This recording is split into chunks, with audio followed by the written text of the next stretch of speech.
super heavy tanks.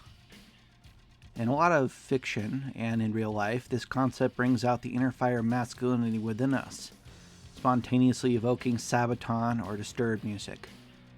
Think of it. In a behemoth, or to be on the nose, a mammoth of a tread-based, twin-cannon, omnipresent, omnipotent force to be reckoned with, we ride through a broken city, blasting away at enemy armor and breaking them under tread. Games like Renegade let us experience that in all its 2000s era blocky glory, riding through a battlefield, blasting away with 100 tons of steel and ceramic armor.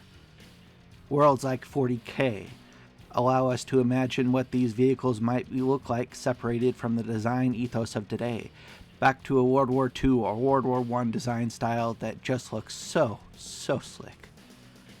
Enormous, unwieldy cathedrals on wheels, made to be as sturdy, cheap to produce, and powerful as one can make for a military that needs 10 more for every one produced.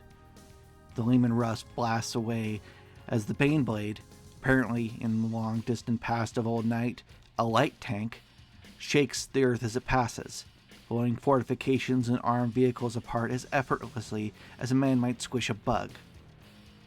These vehicles are potent images and make for some of the absolute hardest, head-bangingly awesome music ever.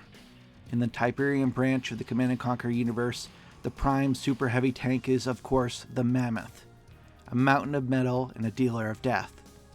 It moves fairly well for something so large, and shrugs off nearly every strike from the Brotherhood or Scrim with ease. With its twin cannons, it levels structures and demolishes armor, and nothing, save another of its kind, can survive it in close quarters.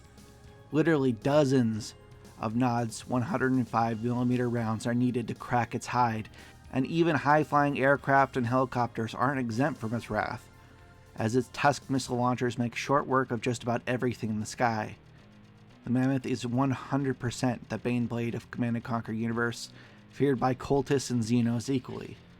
It is so capable, in fact, that the noble Mammoth MK3 is often sent on solo missions to patrol red zones by itself, as taking one on requires a staggering amount of dedicated vehicles and weapons, much of which will be lost in taking it down. There's a lot of stuff to talk about when considering doing an informational video on the Mammoth, and today I am working on both versions of the Mammoth, MK1 and MK3. Their specifications are one thing, and I will be getting into the new data that I have come up with for that section, but first I want to ask a few questions as to why the Mammoth came into existence at all. That might be an odd question for one to ask at first glance, but believe me, it is relevant, as its conception and influences may change details about its construction and inner workings in interesting and noteworthy ways. First question: why does the Mammoth tank exist at all? Out of universe, the reasoning is simple: because it's awesome. Enough said. But in universe, before the adoption of the main battle tank doctrine, pre-World War I to early Cold War, tanks were categorized into various specializations. There were light, medium, heavy, and super heavy tanks, as well as cruiser, infantry, breakthrough tanks, tank destroyers, and flame tanks. Each had its own use cases and were designed to support different parts of the militaries of the time, generally designed around the doctrines of the nation using them. For instance, French tanks were not at first designed with radios in them, as their doctrine was much slower and more deliberate, which worked as a massive disadvantage against the inferior but radio-equipped German tanks. This sort of specialization fell out of favor as time went on in favor of general-purpose medium tanks under the new name of main battle tank. The idea was to have a fast, heavily armored, and heavily armed tank in one unit, able to fulfill multiple roles in one package. This was extremely successful and went on to be the backbone of militaries in our own timeline, but not so in the Tiberium timeline, at least not entirely. For instance, in Tiberium Dawn, the Abrams main battle tank was redubbed the medium tank, and the light tank used by Nod was built off the M2 Bradley package. where these vehicles worked in a more World War II pre-main battle tank role than their real-world contemporaries. The reasoning for this is unknown, at least to me, as it represents an apparent step backwards in military thought. Could be that the simplification of the term might be the answer, as with a large multinational government entity like either NOD or GDI, the older classification system might represent a reduction in complexity, both in the nomenclature and lead to a greater international standardization as national militaries began to dissolve into supranational ones. GDI, for instance, in the First Tiberian War, was using many different and separate vehicles from the different GA countries, and as time went on, all production went towards making GDI standard vehicles that could be repaired and visually identified anywhere where GDI had a presence, making logistics and moral victories more easily obtained. After all, nothing improves morale like a Mammoth tank rolling onto the scene. Ultimately, the reason for changing this is not known, but what this discussion does not do is it does not answer the question as to why the Mammoth Super Heavy tank was actually needed in the setting. Historically, super heavy tanks were breakthrough vehicles designed to batter their ways through defenses or hold positions against all enemies, so that more nimble vehicles and troops could come in behind them and take that ground. This was because as World War II was progressing, as munitions were upgraded, so must therefore the armor be upgraded and movement capabilities must also improve. A new high explosive round is introduced, so the enemy creates a more heavily armored tank. The same tank is deployed, so the Allies make a bigger gun to top off their ranks. And on until a mustache man has the idea to create a tank that is so heavily armored and armed that it has the final word. And so comes the mouse. However, the mouse was not a very good option, even when we consider that the war was almost over and the mouse was too slow and too heavy to be used and translated easily across the country. And principally, that is the problem that all super heavies run into. How do you get them to where they need to go when they're so darn heavy? Near the end of the war, the world was near the limit on how much effectiveness one could get out of simply putting more steel onto their tank. Modern material technology changed this, and today the Abrams is more heavily armored than the Mouse, despite it being lighter than the Mouse. But still, the Abrams is on the extreme end of what would be considered viable today, as it cannot cross many bridges and requires special accommodations to be transported long distances. And something larger than the Abrams, which the Mammoth 100% is, has all of these issues and more, including increased cost, complexity, and build time that make using these super heavy vehicles much too cost ineffective to be realistically considered by modern militaries. Once again, this raises the question, why is GDI using the Mammoth? This is an especially important question, as NOD does not use anything that hits harder than the Abrams, or has as much armor as it. The most deadly weapon that they have, besides the Obelisk, is their shaped missile charges, and those are only slightly more effective than today's military's own. So operationally, why would the Mammoth be used? Well, the only reason I can figure is that the relative weakness of NOD's vehicles creates an opportunity for GDI to create a vehicle that is essentially invulnerable to enemy fire. If it will take dozens of 105mm rounds to take out, then consider how many times its twin cannons can dish out extreme damage to entire columns of tanks between the start and end of the engagement. Being that much larger allows it to hold more ammo, carry more armor, hold a second gun, and more fuel. When properly aimed, one shot from one of its 120mm cannons can easily take out either one of the light tanks of NOD, and two might destroy a Tick tank or a Scorpion. One missile volley could destroy a hostile aircraft or another tank, or clear a building of infantry. This new Super Heavy could do a lot of what would be needed for the coming war in one package, which is more than enough reason to take the plunge, in my opinion. Still, how to overcome the operational difficulties?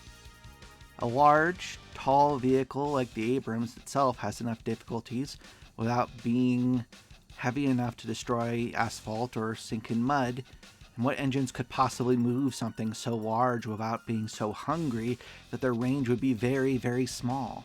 Well, the Mammoth, both versions, uses some great innovations to counter some of these inefficiencies. First off, the first version of the Mammoth MK1 is truly an innovative vehicle. Around a third larger than the Abrams MBT, the Mammoth is generally a much larger version of the same tank, with a few vital innovations that address some of its potential issues.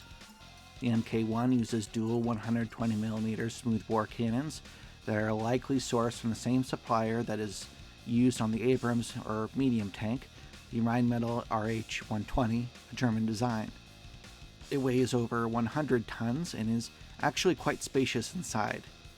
The Mammoth uses a drivetrain system similar to that of the Hemmet trucks, where a generator drives an electric engine which drives the vehicle, eliminating the need for complicated transmissions and other components that make up the bottom of a standard car, reducing weight.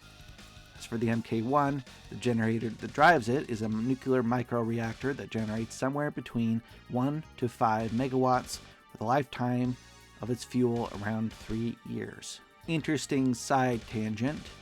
Reactors like this have been a thing since 1950, only much larger than the one needed to be in the Mammoth tank, mostly used in submarines. These have been getting smaller over the years, but have been implemented sparingly, as the fuel within the reactors could be reused to make nuclear weapons. Recently, in our own timeline, projects by the USA, Russia, and China have been worked on to develop these sort of reactors for the smallest form factors possible, with successful models being around the size of a shipping container in most cases. But some, made for spacecraft for purposes of traveling to Mars or other celestial bodies, are much smaller. These reactors can range in power anywhere from a few kilowatts to almost 100 megawatts in varying sizes, and a reactor form factor needed to fit the Mammoth would not need to be particularly large, as the Mammoth MK1 would only need at most 3 megawatts to run its electric motors. Driving the vehicle forward are electric motors housed in the 4 separated track housings. This frees up some more space and allows the vehicle to continue moving even when the vehicle loses some of its tracks or one of the motors goes out. Overall, relatively speaking, reduced complexity might go far to explain the seemingly baffling choice to add 4 independently articulating tracks to the vehicle, when common sense seems to point out that being a needless complication to the dual track system that has been employed universally everywhere else.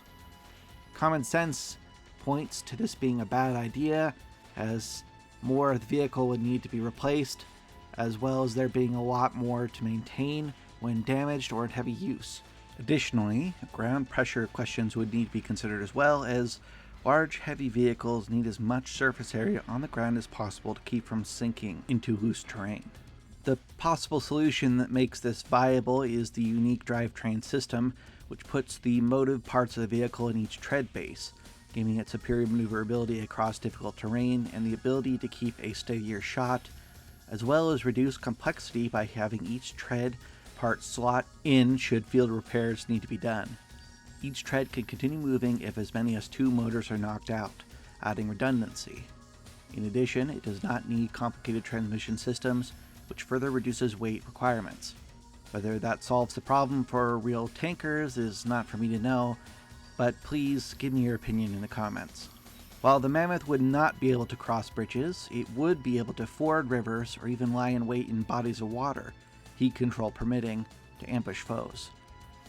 As for the armor, it is difficult to parse, as it surely has quite a lot, but it may not need as much as we might suspect. For instance, the Scorpion tank, both versions of the light tank, and the TIC tank all use 105mm cannons or smaller, meaning that the Abrams level, it would take either really good repeated hits on a small area or very expensive ammunition to breach the height of the tank. The Mammoth might not need anything more than the Abrams level armor, but as shown in game it has quite a lot more, suggesting that it might have as much as double the armor thickness. Its armor is made from a composite mixture of materials that give it much greater thickness than steel while also being lighter. This is a type that the Abrams uses, though based on finding out that the Predator tank and the Abrams tank weigh The same with the Predator being larger. The armor used by the Predator and the Mammoth are lighter than those in the Abrams. A second tangent, if you will indulge me. It is difficult to say whether the Mammoth uses auto-loading functions for its twin 120mm cannons, as the design ethos is a little mixed here. For one, most Western vehicles historically use human loaders to load ammunition to the guns, but in this alternate universe, post-Soviet Russia was one of the GA countries, and the Soviets, Russians have a long history with the auto-loading technology. In addition, the ammunition for the 120mm cannons generally weighs about 41 pounds or 20 kilograms. Having two cannons, the ammunition needs of the beast are quite high. In game, we can see the tank firing 2 shots in a row, one staggered after the other, which could suggest that the vehicle is doing a zeroing thing, as in it fires, corrects its aim, and fires again, or could mean that both cannons are not loaded at a time, with one being manually loaded at the time for constant fire. It could also mean that the actual vehicle could not survive more than one shot of its cannon at a time, requiring one shot after another to put not too much stress on the vehicle at any one time. Based on that, at this point I'm leaning towards the vehicle being manually loaded, as this seems to make the most sense to me, but you can tell me what you think in the comments about this part. If I was to speculate for out-of-universe reasons, I would say that it is likely that it is manually loaded because of the need to differentiate NOD from GDI in a similar way to NATO versus USSR. This is bolstered by looking at something like the light tank from Renegade, which can't have more than 2 people inside it for its size, or the Scorpion tank, which only has 1 operator and thus would need an auto-loading system. With all this in mind, the Mammoth MK1 makes a compelling case for viable super heavy tank, even more so when you consider that the original plant that was making the Mammoths was attacked by NOD on orders of Cain to prevent the Mammoths from coming onto the field. So potent were they considered by the Messiah. MK2, the famous walker that Havoc so praised, will get its own video at some point, hopefully soon, so let us move on to MK3. The Mammoth MK3 is the legitimate successor to MK1, lighter, faster, less expensive, and heavier hitting than the first model. Armed with dual 150mm cannons or similarly sized railguns, leading to the likely possibility this tank has fewer shots than the original, depending on the loadout. The third iteration is also driven by a different generator than the first, as a more conventional generator driven by Tiberium-enhanced combat vehicle jet fuel drives the dual mil-spec ducted turbine generators powering 2 high-temperature superconductor electromagnetic motors for its 4 independently articulating treads. It is likely that the original nuclear generators used for these tanks were taken out for some of the same reasons that the walkers were phased out, as a reduction in complexity and material cost of maintenance for the vehicles in the new post-Cain era. This would lead to the tanks having a maximum range, but it would also make sure that in the event of a leak, the pilots would not die of radiation poisoning. This version of the Mammoth weighs in at 90 tons, having a design that has been refined over decades, using cutting-edge new material science for a more robust and advanced design that allows it to outperform any other vehicle other than the Marv in sheer armor and firepower. It boasts additional EMP shielding, can ford rivers for limited durations, and has even better atmospheric scrubbers to rid the air of Tiberium and other toxins. Technology developed for the Second Tiberium War, connecting the minds of pilots to mechs, ensures the need for fewer people in the crew, giving more room for more advanced systems, including self-healing tech, inscrutable and above toxic air. Impervious to fire and to most other weapons, MK3 only really has to fear those most advanced lasers of NOD and Skrin, artillery barrages, storm columns, and super weapons. Both versions of the Mammoth have very high ground clearance for mine survival, leading it to be the most survivable vehicle in a setting. A column of these requires nothing less than an equal amount of avatars or a nuclear missile to take out, and nothing protects the freedom of the citizens of Earth quite like the indomitable Mammoth tank.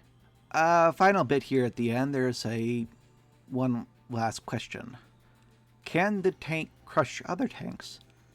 It can certainly crush light vehicles, but can it crush a heavier Gen 3 Nod tank? Possibly. 90 tons or so is well enough to damage large sections of a tank that weighs as much as 55 tons, destroying the suspension and bending the turret, for instance. So if that counts as crushing, then yes. If total crushing is needed, then it is possible that the answer is still yes. In Tiberium Dawn, the light tank that Nod uses is based off of the Bradley family of vehicles, which is much lighter than the Abrams and much more crushable by the Mammoth. The tank to replace it, the Black Hand light tank, is a very small tank that likely weighs around the same, and I think is very crushable. Next is the Tick tank, which is larger, but less crushable than the previous for various reasons. First is that it's obviously larger and weighs more and is thus more sturdy. But if we consider that the Mammoth in this era is a 200-ton walker, then yes, it is still crushable. The Scorpion tank is very crushable in multiple ways and is comparable in size to the Predator, but has all of its armor up front, making its behind very vulnerable. It also weighs likely at about 40 tons, which is within the total crushing range. All versions of the Flame tanks are crushable, and Nod does not have any really heavier vehicles. So I would say that the Mammoth can in fact crush vehicles under tread. Thank you all for watching, and I hope you have a wonderful day. Hope you all tune in for the next one, which is coming much sooner than the months that this one took. I appreciate you all waiting. Have a wonderful day.